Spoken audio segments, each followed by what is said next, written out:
Welcome to Man Does Tech, where I solve the problems you didn't even know you had. In this video, I will explain how to make gelato commercially, step by step. First, you need to understand and comply with all local health regulations, securing the necessary permits to operate.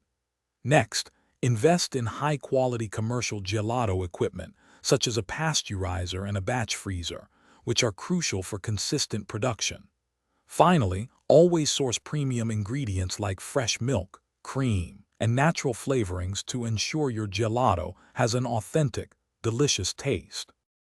Developing your unique gelato recipes is key. Focus on balancing fat and sugar content to achieve that signature dense, smooth texture. Mastering the pasteurization process is essential for food safety, typically heating the mix to 85 degrees Celsius for 15 seconds, then rapidly cooling it. Finally, use a commercial batch freezer to churn and freeze your mix, incorporating a small amount of air for optimal texture and a low overrun, which is characteristic of true gelato. After churning, freeze your gelato quickly using a blast freezer to prevent large ice crystals and achieve a smooth, dense texture. Store the finished gelato in a blast freezer, ideally between -15 and -18 degrees Celsius, to maintain its quality. For serving, maintain proper display case temperatures, usually between -10 and -15 degrees Celsius, ensuring it remains soft and scoopable for your customers.